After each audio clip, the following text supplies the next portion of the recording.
kami dari kelompok 5 akan menjelaskan materi dari pertemuan ketiga, yaitu dasar-dasar perilaku organisasi. Langsung ke materinya, yaitu pengertian kelompok.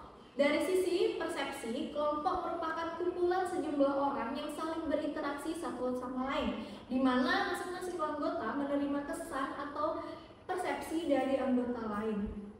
Dari sisi organisasi, kelompok adalah suatu sistem terorganisasi yang terdiri dari dua atau lebih individu yang saling berhubungan dengan sistem menunjukkan beberapa fungsi, mempunyai standar dari peran hubungan di antara anggota. Kelompok menurut Malcolm dan Knowles 1975 adalah suatu kumpulan yang terdiri dari dua orang atau lebih, dapat dikatakan sebagai sebuah kelompok apabila memenuhi kualifikasi tersebut.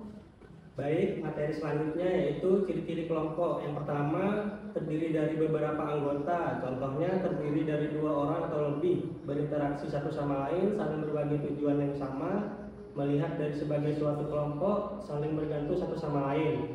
Yang kedua, adanya rasa kesadaran akan kelompok.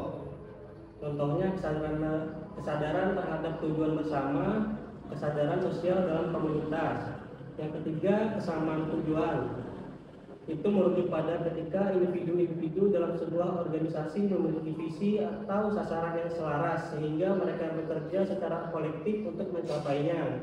Yang keempat, saling bergantung. Dalam perilaku organisasi mengacu pada hubungan antar individu atau antar unit yang membutuhkan kerjasama untuk mencapai tujuan bersama. Contohnya saling bergantung dalam tim, proyek, dan hubungan antar divisi. Yang kelima, interaksi. Dalam perilaku organisasi mengacu pada proses komunikasi, kerjasama atau hubungan antar individu maupun antar unit dalam organisasi untuk mencapai tujuan bersama. Yang keenam, bertindak secara bersama. Dalam perilaku organisasi terjadi ketika individu atau kelompok dalam organisasi secara kolektif bekerja untuk mencapai tujuan tertentu melalui koordinasi dan kolaborasi yang terancana. Selanjutnya kita masuk pada materi jenis-jenis kelompok, yang dimana di sini terbagi menjadi dua, yaitu kelompok formal dan informal. Kelompok formal itu seperti kelompok komando dan kelompok tugas, dan informal itu kelompok kepentingan dan kelompok persahabatan. Yang dimana contohnya kelompok formal, kelompok yang ditetapkan berdasarkan struktur organisasi dengan penugasan kerja yang sudah ditentukan.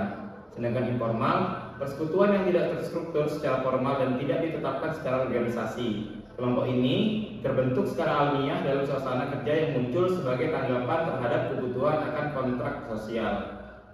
Selanjutnya kita masuk ke kelompok formal, ya, di mana kelompok formal ini dibagi menjadi dua, yaitu kelompok komando, kelompok yang ditentukan oleh suatu organisasi, dan kelompok tugas adalah kelompok yang ditentukan oleh suatu organisasi untuk bekerja sama dalam melaksanakan pekerjaan tertentu.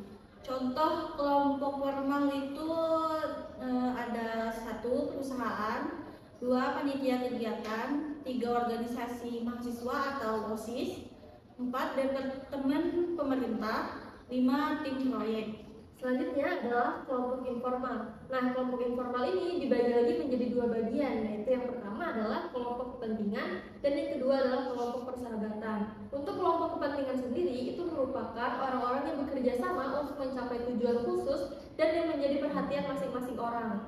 Terus yang kedua adalah kelompok persahabatan, di mana kelompok persahabatan ini ditetapkan secara bersama-sama karena memiliki satu atau lebih karakteristik yang sama. Contoh dari kelompok-kelompok informal itu adalah 1 kelompok teman, 2 kelompok belajar, 3 komunitas hobi, 4 kelompok olahraga, 5 forum diskusi online.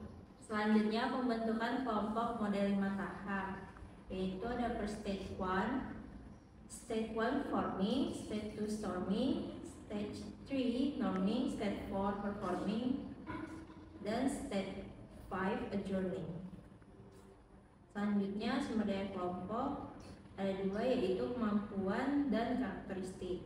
Struktur kelompok yang pertama kepemimpinan, yang kedua peran, yang ketiga keanekaragaman, dan yang keempat kesesuaian. Pengambilan keputusan kelompok yang harus diperhatikan adalah 1. Satu, penetapan tujuan. Dua, identifikasi alternatif. Yang ketiga, memilih alternatif. Keempat, implementasi keputusan. Dan yang kelima, evaluasi alternatif. Dalam pengambilan keputusan tentu ada hal yang perlu diperhatikan. Tak lupa juga dengan teknik yang harus kita lakukan dalam pengambilan keputusan kelompok. Salah satunya adalah pengambilan keputusan melalui teknik Delphi, yang kedua teknik nominal, hingga yang ketiga melalui elektronik. Teman-teman bisa melihat di sini ya. Dalam pengambilan keputusan kelompok ada kelebihan dan kekurangannya. Jika kita perhatikan ada beberapa kelebihan dan kekurangan yang akan kami tampilkan di sini. Nah, sudah mengetahui bagaimana teknik serta dampak baik kelebihan maupun kekurangan dari pengambilan keputusan, tentunya kita akan memaksimalkan sebaik mungkin dalam melakukannya melalui teknik hingga dampaknya. Kita pastikan hal ini akan lebih berujung kepada kelebihannya, di mana pengambilan keputusan kelompok ini dapat memberikan interaksi yang baik antar sesama hingga menciptakan pendekatan yang alternatif, serta memberikan banyak informasi dan pengetahuan untuk individu.